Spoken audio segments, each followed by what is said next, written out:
राधे गुरुजी। हाँ। मेरा एक प्रश्न है, मैं बचपन से देखती आ रही हूँ, जो लोग नियम धर्म कर्म से मन से बहुत भक्ति करते हैं उनके जीवन में बहुत कष्ट है।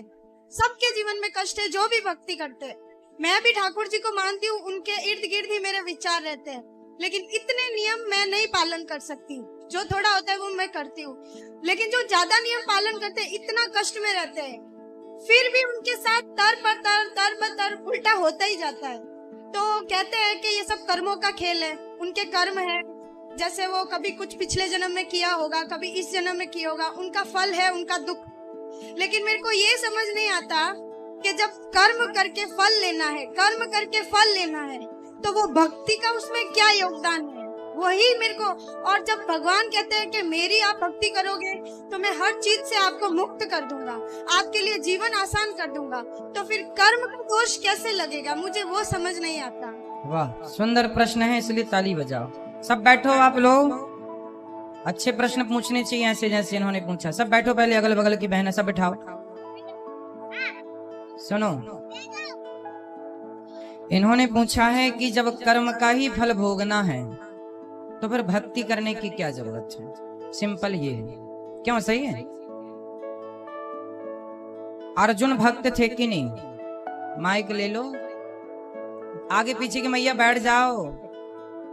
अर्जुन भक्त थे कि नहीं? थे ना।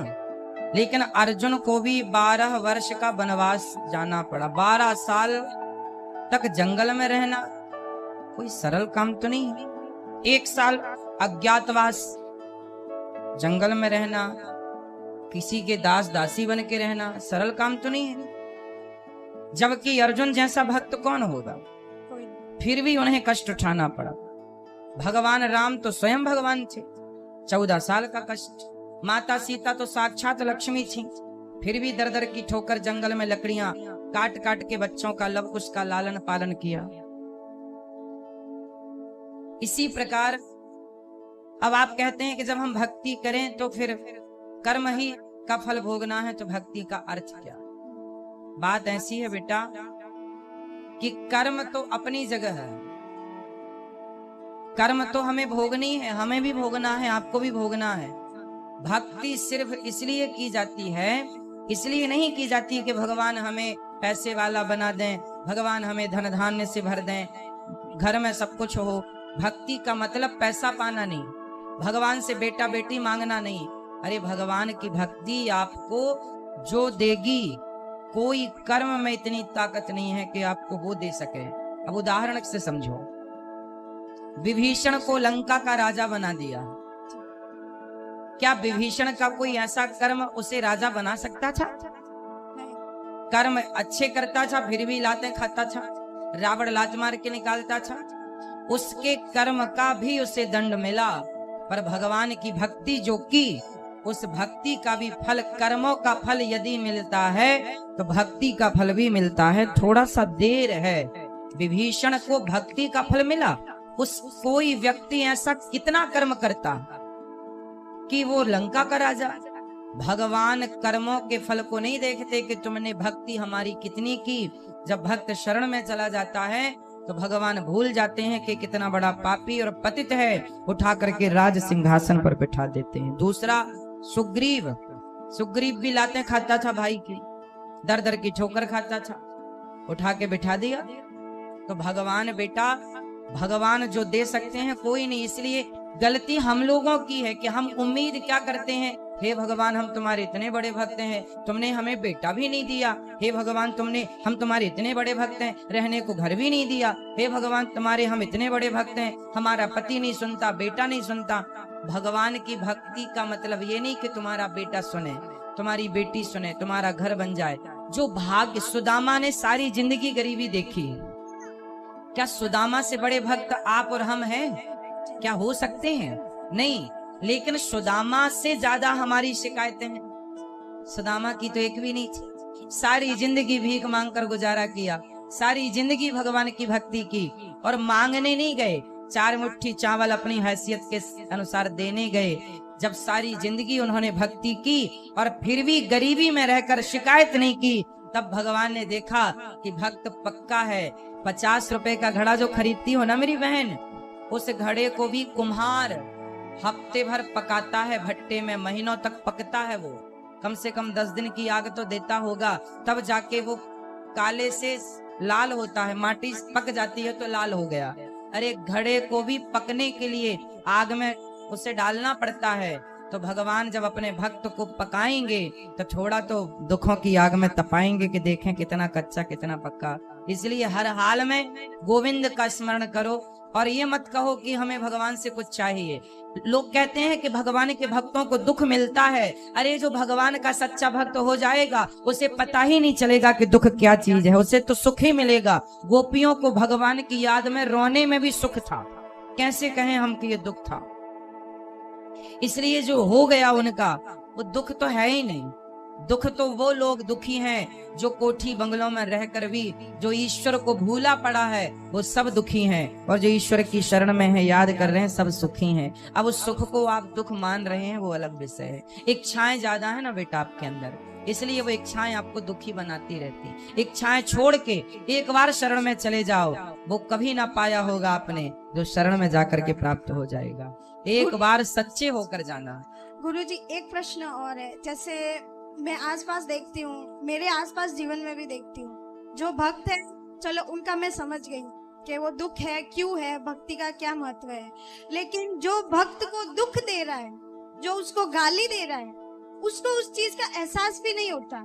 मुझे नहीं समझ आता वो क्या सोचता है, वो ऐसा क्यों करता है, और उसका पूरा जीवन अच्छे से चल रहा होता है और वो भक्त रो रहा होता है, और उसका पूरा जीवन अच्छे से चलेगा। अगर उसको सजा मिलेगी तो वो भी मरने से कुछ दिन पहले, तो उसका जीवन तो मजे से गया, और भक्त का पूरा जीवन रोने में या कष्ट में तकलीफ में गया। तो फिर उसका भक्ति न करना या करना, उसमें क्या उसमें अंतर हो गया। फिर वो तो दुख दे के मजे कर रहा है, अंत में 4 दिन भुगत लिया और फिर चल लिया।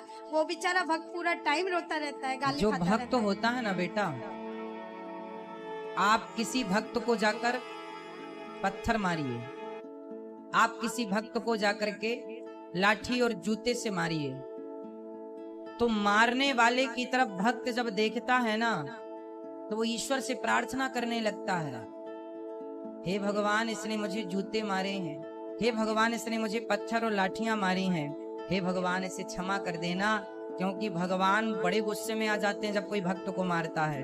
पर वो भक्त, आज की कथा सुनी आपने, द्रौपदी के 5 बेटों को मार डाला था अश्वत्थामा ने, और भगवान ने पूछा कि बता क्या करूं इसके साथ। तो द्रौपदी ने क्या कहा, छोड़ दो छोड़ दो। कोई भक्त यदि बदले की भावना रखे बैठा है तो भक्त हो ही नहीं सकता। भक्त तो ये चाहता है कि इसने गलती की है पर भगवान इस पर क्षमा करना, और भगवान क्षमा करते नहीं है। विभीषण को लाज मारा रावण ने, मारा लाज मारा भगवान ने, भगवान को भक्त को भगवान ने कहा रावण तुमने मेरी छाती में लात मारे होते ना मैं तुम्हें माफ कर देता, तुमने भक्त को मारा है इसलिए माफ नहीं सर्वनाश करूंगा, कर दिया।